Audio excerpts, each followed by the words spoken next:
Oi, gente, tudo bem com vocês? Espero que sim. Ai, que saudade que eu tava de vir aqui falar esse oi, gente. Não tenho nem vergonha na minha cara, né? Sumi por meses, de novo, quase um ano. Mas calma, que tudo tem uma explicação. Nesse vídeo de hoje eu vim contar pra vocês que eu estou de volta aqui no YouTube. Mas também pra conversar um pouquinho com vocês. Finalmente contar um pouquinho do que aconteceu comigo, do porquê do meu sumiço, né? Tanto aqui quanto nas minhas outras redes sociais. Que tudo aconteceu no ano passado, no ano de 2023. Só que só agora eu me senti pronta pra voltar. Eu me senti pronta pra contar, desabafar sobre o que aconteceu. Se eu não me engano, o último vídeo que eu postei aqui no canal foi falando sobre a minha gravidez, como eu descobri, tananã e tudo mais. Bom, dali a minha vida só foi ladeira abaixo. Vou começar logo assim. E já vou logo falando que vocês vão me ver chorar nesse vídeo, porque voltar a falar de tudo que aconteceu comigo faz eu lembrar, faz eu sentir como se tivesse acontecendo novamente, né? Mas eu preciso vir aqui falar porque às vezes alguma outra pessoa que está aí do outro lado passou por algo parecido ou até pela mesma coisa. E eu sei que às vezes uma palavra que uma outra pessoa fala do mesmo jeito que ela pode te ajudar a ir pro fundo do poço, ela pode também te ajudar a subir um pouquinho, a sair. E a minha intenção é essa, contar o que aconteceu comigo, para que outras pessoas tenham o mesmo pensamento que hoje eu tenho, né? De que tudo passa, de que nós somos fortes e de que Deus não dá um fardo pra gente que nós não possamos carregar. Bom, vamos lá. De quando eu descobri a minha gravidez, foi só ladeira abaixo, como eu já falei aqui. Antes de eu descobrir a minha gravidez, eu tinha sido mandada embora do meu serviço. Eu já estava, assim, com o emocional bem abalado, porque foi uma demissão, assim, que foi uma surpresa pra mim. De repente, foi uma surpresa pra mim. Então eu fiquei me questionando muito se eu tinha feito alguma coisa. Por quê? Porque eu tenho muito isso. Por que as coisas acontecem comigo? E aí eu ficava me questionando muito, procurando saber se eu tinha feito alguma coisa de errado. Então meu emocional já tava meio que ativo, muito, muito rápido, muito assim. E eu tenho crise, eu tenho ansiedade. Então, assim, eu já sei que quando meu pensamento começa a ficar assim, 1 milhão de assuntos no mesmo momento, eu já sei que o negócio vai pegar fogo pro meu lado. Quando eu descobri a minha gravidez, o local que eu trabalhava a me readmitir, porque eu estava grávida quando eu fui mandada, né? E aí iniciou-se um ciclo na minha vida de crises e crises de ansiedade, picos e picos de depressão. Começou um ciclo na minha vida que hoje eu não me orgulho. Aliás, eu me orgulho por ter saído dele, por lutar cada dia para não voltar para ele. Mas assim, que foi um dos ciclos mais difíceis da minha vida.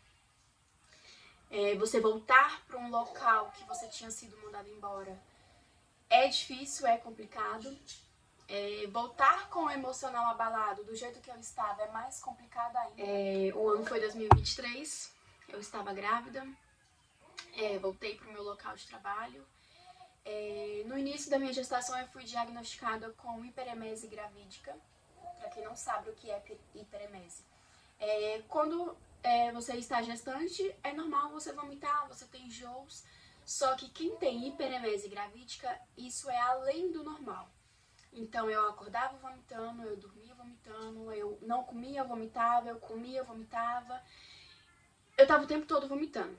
Então assim, eu vivia mais um dia no hospital, um dia em casa. Um dia no hospital como paciente, não como profissional. E um dia em casa. Cheguei a ser internada 2 vezes por desidratação, por conta da hiperemese. Enfim, eu vomitava, gente, eu vomitava horrores. Eu acordava e já ia direto pro vaso sanitário vomitar. E isso foi uma das coisas que começou a pesar muito na minha cabeça, porque assim, todo mundo sabe que eu moro sozinha com a minha filha. E eu passei a me culpar porque eu estava sofrendo e também estava colocando a minha filha pra sofrer junto. Porque assim, quando eu começava a vomitar, eu ia pro vaso vomitar, eu ficava de joelho. E aí a minha filha mais velha, a Ayla, ela tem 4 anos, ela me via vomitando muito e ela vinha, passava a mão na minha cabeça, perguntava se ela podia fazer alguma coisa, e foi aí que ela aprendeu a mexer no celular.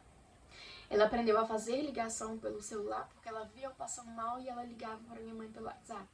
Vovó, a mamãe tá passando muito mal, vem aqui. Então, assim, ela era um meio de intermédio. Ela via eu passando mal, ela ligava pra minha mãe vir aqui pra casa pra poder me ajudar, seja pra me levar pro hospital, seja pra me ajudar aqui. E aquilo passou a eu me sentir muito culpada por estar deixando a minha filha me ver naquela situação, a minha filha de 4 anos, na época 3, a minha filha de 3 anos estar me vendo naquela situação, uma época de 2023, se eu não me engano, foi março, foi abril. A minha filha mais velha, a Ayla, ela passou mal e levei ela na emergência do hospital. Lá ela começou a desaturar, o padrão de saturação dela caiu, ela começou a ter dificuldade para respirar. Foi pedida a internação dela na UTI. Eu estava grávida, gestante de 4, 5 meses, e estava com hiperemese gravídica. Só que todo mundo sabe que eu sou mãe solo. Quando eu falo mãe solo, é que eu não tenho apoio de rede de apoio paterna. Eu tenho rede de apoio, minha mãe, minha irmã, e sempre foi assim. Então, assim, a Ayla, ela só tem a mim. E aí a minha mãe trabalhava, não podia ficar com ela no hospital.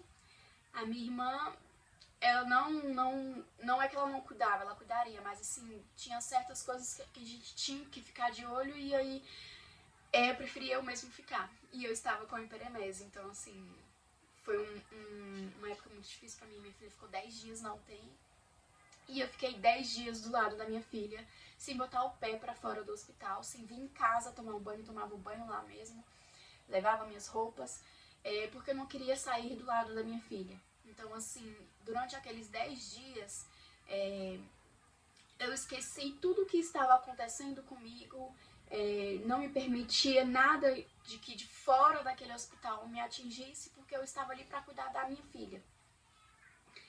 E assim foi 10 dias.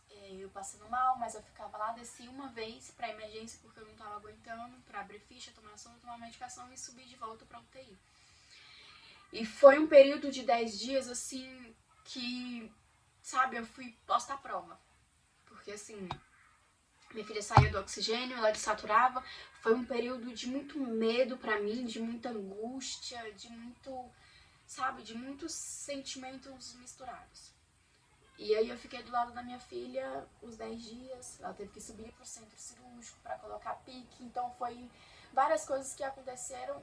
Naquele momento eu não me permitia sentir tudo aquilo que estava acontecendo, sabe? Eu esqueci meu sentimento pra focar ali só em cuidar da minha filha. E assim foi, os 10 dias. Minha filha recebeu a alta da UTI, graças a Deus fomos pro quarto, e lá nós descobrimos que ela tem asma. E foi a primeira crise que ela deu. E foi uma crise já de ir direto pra UTI. Recebemos alta com medicação e tudo mais, e viemos pra casa. Quando eu cheguei em casa, os 10 dias que eu não me permiti sentir nada no hospital, aqui em casa eu senti 10 vezes pior, sabe? Eu saí lá da boca do poço e desci pro fundo do poço. Tudo o que tinha acontecido que eu não senti na hora, que eu não quis saber na hora, quando eu cheguei em casa, caiu tudo sobre a minha cabeça, e aí foi quando eu cheguei no fundo do poço. Mas ainda assim, tentava segurar pra não pedir ajuda pra ninguém, pra não falar nada pra ninguém o que estava acontecendo. Porque eu tenho muito aquele negócio de que eu não gosto de pedir ajuda, eu não gosto disso, eu não gosto daquilo. Eu tento de todas as formas eu mesmo lidar com os meus problemas, eu mesmo me virar nos 30 pra não precisar de ninguém, pra não depender de ninguém. Só que aí foi o meu maior erro. Se eu tivesse pedido ajuda lá no começo, eu não teria chegado no fundo do poço como eu cheguei. Chegamos da UTI, voltei a trabalhar normalmente. E aí as minhas crises de ansiedade passaram a aumentar muito, tipo muito mesmo. Problemas no serviço, problemas pessoais, enfim, um misto de sentimentos negativos. E eu tinha muitas crises quando eu ia trabalhar, muitas mesmo. Quem trabalhava comigo sabe. E aí foi quando eu fui chegando lá no fundo do poço. Bem no fundinho mesmo, eu já sorrio, mas... eu passei a ter constantes crises de ansiedade e pensamentos e ideações a qual hoje eu não me orgulho, a qual hoje eu peço desculpas à minha filha, às minhas filhas, né? Mas assim, eu cheguei numa fase da minha vida que eu ia trabalhar e eu entro no ônibus e eu pensava, meu Deus, se acontecer alguma coisa comigo aí eu me livraria de tudo. Meu Deus, se acontecer alguma coisa aqui comigo, ao mesmo tempo que eu pensava de que se acontecesse alguma coisa comigo eu estava livre de tudo, ao mesmo tempo eu pensava, se acontecer alguma coisa comigo, o que seria da minha filha? Da minha filha, no caso, a Ayla, porque assim, eu ainda não conseguia aceitar muito a gravidez, né? E por isso que eu falo que a Ayla, ela foi minha salvação aqui na Terra, tanto na época que ela nasceu, quanto na época que eu engravidei da irmã dela. Por que eu falo isso? Porque ela é minha âncora aqui na Terra, porque se não fosse ela, eu não sei se eu estaria aqui hoje. O nome Ayla significa luz do luar. Então ela foi minha luz na escuridão. Ela é a minha luz na escuridão, juntamente hoje com a irmã dela, mas na época eu só conseguia pensar nela. Então, ao mesmo tempo que eu tinha esses pensamentos, eu tentava de todas as formas lutar contra mim mesma, por ela, por conta dela, porque eu pensava, meu Deus, se acontecer alguma coisa comigo, ela não tem ninguém. Com quem vai ficar minha filha? Então, ela foi a minha âncora, ela foi minha luz na escuridão. E é por ela que eu tô aqui hoje. Hoje por ela e pela irmã dela, né? Então, começou a acontecer toda essa sequência de eu ter esses pensamentos, das minhas crises de ansiedade aumentar. Chegou um pico de crises de ansiedade e de depressão tão grande na minha vida, de que eu não conseguia levantar. Todo mundo sabe que a minha casa, eu gosto de arrumar a minha casa.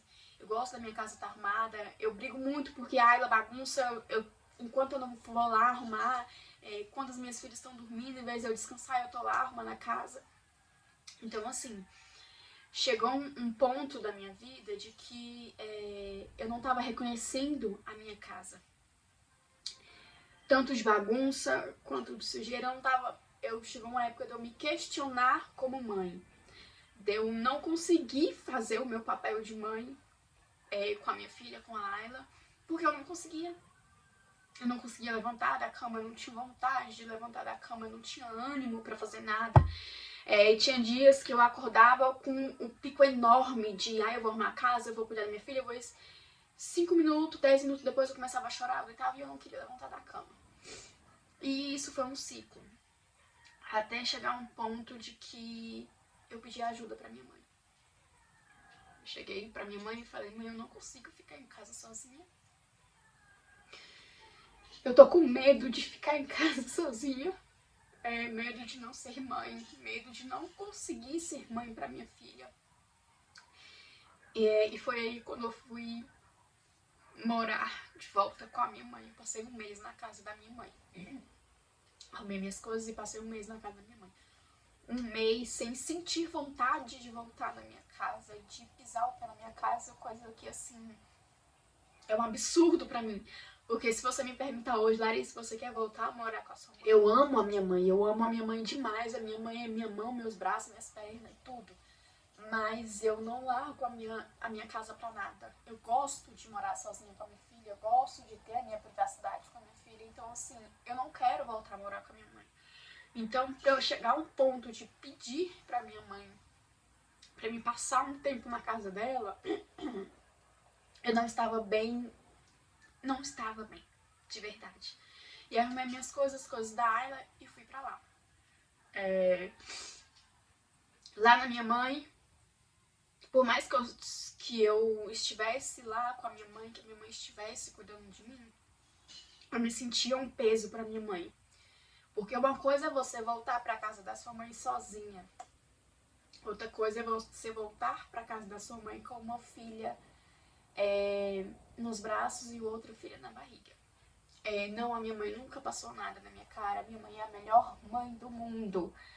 Só que eu me sentia culpada por isso. Então, assim, por mais que eu estivesse lá, que eu não estivesse sozinha, eu ainda assim não conseguia ficar sem sentir culpa. Mas enfim, passei um mês na casa da minha mãe. Todo mundo que conhece a Ayla sabe que ela ama a casa dela, ela ama a nossa casa. Então ela pode estar na casa da avó dela, ela pode estar na casa da Bisa, ela pode estar na casa de quem for. Chega um certo tempo, ela pede pra vir embora. Ela fala, mamãe, vamos pra casa, mamãe, eu quero ir pra casa. E lá não foi diferente.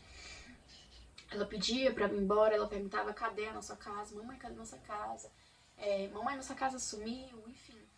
Porque ela sentia falta dos brinquedos dela, do quarto dela, das coisas dela e da rotina que a gente tinha aqui. E aí eu me sentia culpada por isso, da minha filha querer voltar pra casa e eu não conseguir voltar pra casa, porque eu sabia que se eu voltasse pra casa naquele momento, eu não conseguiria exercer o meu papel de mãe, porque eu não estava conseguindo cuidar nem de mim mesma. Então passei esse mês na casa da minha mãe. E nunca parei de trabalhar. Eu não ia trabalhar quando eu tava doente, como eu falei, eu vivia mais doente do que tudo, mas ainda assim, quando eu conseguia, eu ia trabalhar. E juntava. E aí continuava as minhas crises de ansiedade, os meus episódios depressivos, enfim, tudo mais. E aí, numa consulta minha, eu fui encaminhada pro psicólogo e pro psiquiatra. E aí foi quando eu comecei o meu tratamento com medicação e com terapia. No início eu fui muito relutante contra a medicação, a minha mãe também foi muito relutante porque a gente tinha medo de viciar na medicação. E aí comecei com as terapias, comecei com medicação. Então eu tomei sertralina na minha gestação inteira. Eu tinha as minhas consultas com o psicólogo, a minha terapia, e tava tomando a minha medicação, que era sertralina. E eu fui melhorando um pouquinho o meu humor, fui assim, não é que cessou de vez, mas assim, passou a ter um espaço maior de tempo entre uma crise e outra.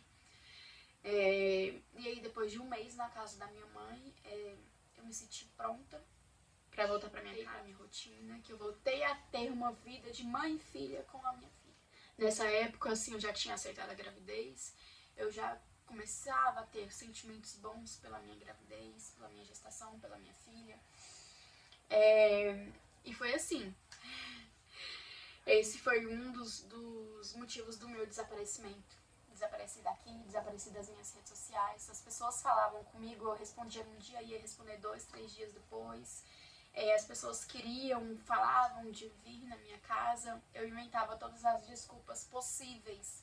Porque eu não queria ver ninguém, porque eu não queria levantar, porque a pessoa ia vir na minha casa estava bagunçada e eu não conseguia arrumar minha casa.